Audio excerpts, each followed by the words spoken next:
Well, it's Monday, and that means it's time for Loren Montgomery, the head football coach at Bixby, here on the Rick Corey Sports Special. This is brought to you by Sunrise Cafe, and boy, do they have some specials I'll tell you about this week coming up in a few minutes. Lauren in the nice red. You know, the thing about today, normally there's a lot of light behind you out the windows. It's going to be a rough practice day unless this goes away. Yeah, looking at the weather, it looks like it's probably going to clear up here around 2 o'clock. And so, if not, we'll go out. We'll get it on either way. It's that time of year where you have to play in the elements, so you better practice in them as well. Yep, absolutely. Well, your guys had the bye week, and you talked about what you were going to do during that bye week. Now that it's passed, how did it go? Well, it was good. I think our guys' tempo, especially coming off of a disappointing week, was good. We came out and executed really well. The kids competed well, and then obviously, had some nicks and bruises that had an opportunity to heal up as well. And that's obviously really important. Now we get into the actual preparation because now you know you're going to play Norman North. That's a team I've seen in person, and Owen Eshelman did what Owen Eshelman does against Moore. He kind of just led them to a win. You've seen them, I know, and I know you're familiar with them on tape. When you look at them, what do you think? Well, super talented and on both sides of the ball. And Owen Eshelman, the quarterback, as you mentioned, is phenomenal. Mason James, wide receiver they have, number 6. He's got offers from everybody all over the country, and you got to have a plan for him. Just a super talented guy. Got an excellent tight end. Got 2 or 3 really good running backs, and then another wide receiver, number 2, they had last week had a couple of touchdown receptions as well because more their game plan was to take number 6 out of the game, and so they got weapons all over and can score. Scored 54 or 57 against Owasso, and really gave them a run for their money. And Coach Jones has them playing at a super high level. You know, when I watch Owen Eshelman, and again, he did the same thing against the Union in the game I was calling. He kind of wills his team to stay in the game. Or a lot of things he does well, but he's just to me kind of a gamer. What do you think he does best?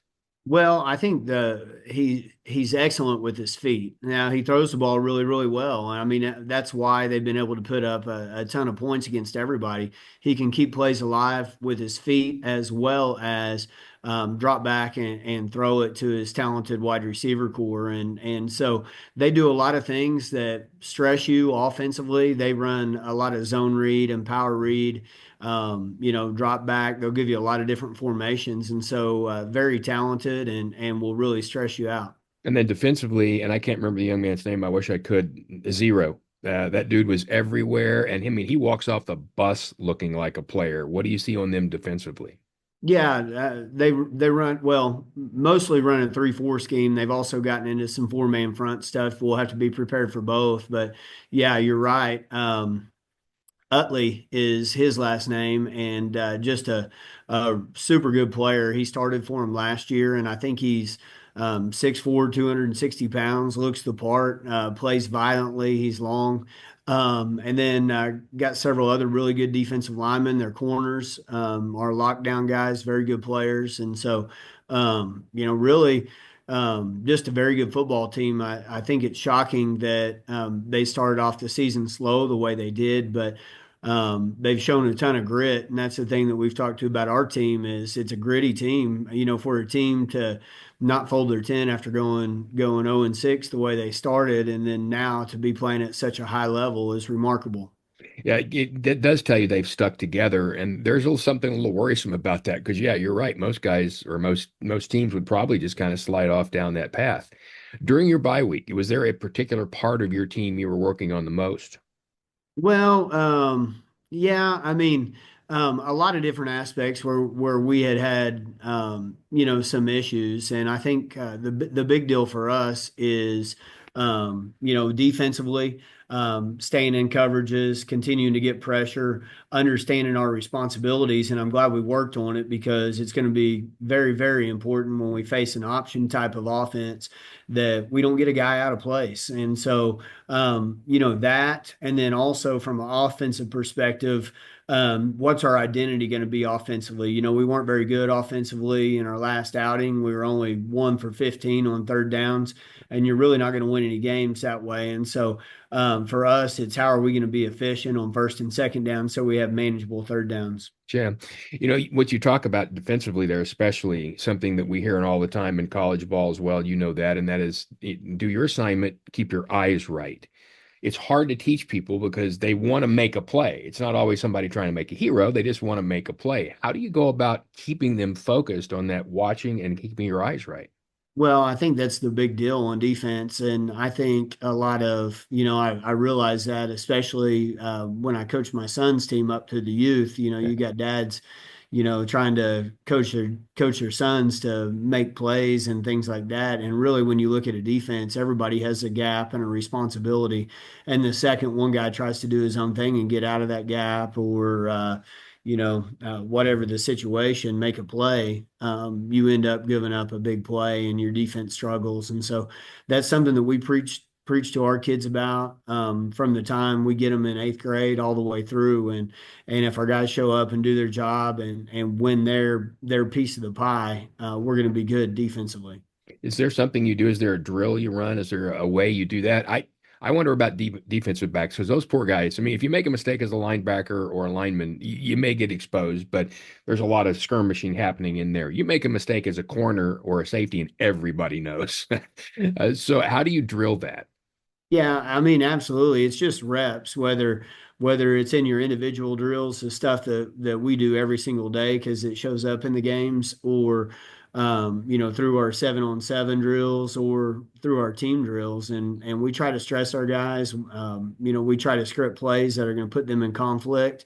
We try not to script for success. And so our guys, are exposed to some of those situations where maybe they'd want to get their eyes in the backfield and fall off in coverage and those things. So we got a lot of things going on, and there's a lot of pieces of the pie. And that's the unique thing about football is you got to have all 11 guys out there on the field doing the right thing at the right time. And yeah, I always found film helps with that the most because you see that, and then I mean you can see it in practice, but it helps when I think when you can see it on film as well. All right, now I've mentioned that Loren is sponsored here by Sunrise Cafe over at 101st and Sheridan, and we have a surprise for you. Randy Robbins and I talked about this, and for being so kind and doing this early in the morning on Mondays, you're going to get a $100 gift certificate at the end of the season to Sunrise Cafe for you and your family, so you can go over there and eat like an old offensive lineman.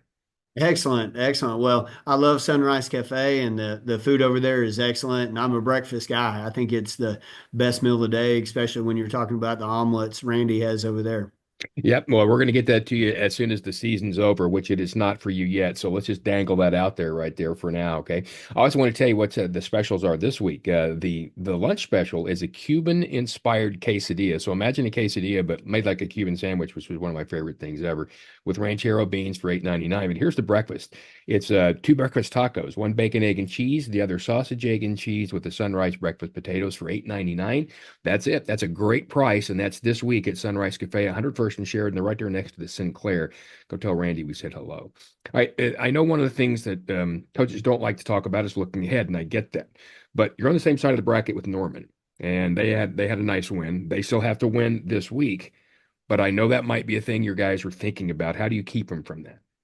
Well, the second we start thinking about somewhere down the road is the second that we don't take care of business this week. We've sat here and we've talked about how prolific Norman is, offensively and super physical defensively. If we start thinking about anything besides those guys, then we're going to be in trouble. Norman North is just a really good team that's hot and playing well at the same time. So we're preaching to our guys. It's Timberwolves this week, and if you win, you have an opportunity to practice on Thanksgiving, which is what coaches love, and so all of our attention, all of our effort is going into the Norman North Timberwolves. But it's just sometimes it's hard to do as a player. I understand is not to look forward, and you got to be careful about that. This time of year, your teams have always peaked and played really well. If we could bottle that, we could sell it, and we'd both be rich, and we wouldn't have to work. But doing that, is there a system? Is there something traditional you've done? Is there a different approach you take, or are your guys just that way?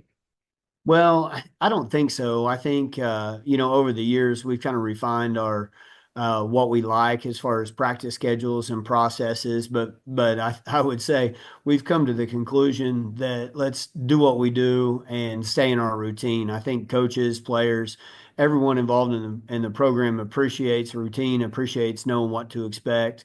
And that's kind of what we do. You know, one of the things that we do earlier in the season, once we get out of non-district play, is if we have 22 periods in a practice, 22 5-minute periods, maybe we shorten those to 4-minute periods now that we're transitioning and kids know where to be and that sort of thing, to shorten practice just a little bit. But really, that's early in the season. This time of year, for the most part, you know, we keep on keeping on. We have our meetings at the same times. We practice roughly for the same time. Maybe we add or subtract a period, you know, for an opponent that we see. But yeah, it's business as usual. Is there something that you are most proud of about this particular team? Every team's a little different. They have a different personality. You know, I'm sure on Saturdays you like watching the guys who have been there, who set that personality in the past, watching, you know, Arkansas and Haas this last week, who's, man, he's just so doggone good. You got players at UCO who you know, won a title, which is great. You got players at Tulsa who got starts this week. What about this team? What's made you really proud? Well, I think the big thing is there were so many question marks, and I think you know so many folks have kind of thought, well, Bixby's having a down year and those sort of things, and albeit we haven't been as dominant as we have been in the past, but we've got you know as we mentioned 7 new starters on offense and 10 on defense, and I'm just really proud of the way our group has embraced. You know what we do, how we do it, and continue to work and grow and give us their best effort each and every week. I don't know that I've ever heard of a team, and I've done this a long time, with 17 new starters. I mean, all the way from Pee Wee to college to pro to electric football. I don't know that I've ever heard one with 17 new starters do what you guys have been able to do. That to me is a testament to your program and to the bringing up and to the things you do in those lower grades.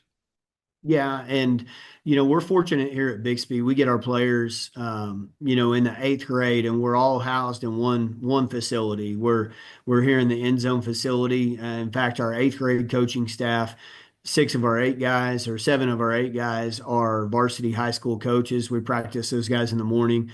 We train our guys. I'm over in the morning with our freshmen as well, several coaches training those guys in the weight room, and so hopefully that builds continuity. We get to know our kids. I feel like earlier than some of the other programs do, which allows you to develop relationships and coach those guys better. If you know what makes the kids tick a little bit early on, I feel like it gives you a leg up on developing those kids. And we Yeah. say we're going to be the best program in Oklahoma at developing student athletes, so I think that goes a long way. Yep, a coach I like a lot told me once. He said, "Watch this guy at Bixby because they do. They're developing." He said exactly that. He said they're developing a program, and nobody does programmatically what they do. So, same answer I got from a guy who's been around it a long time.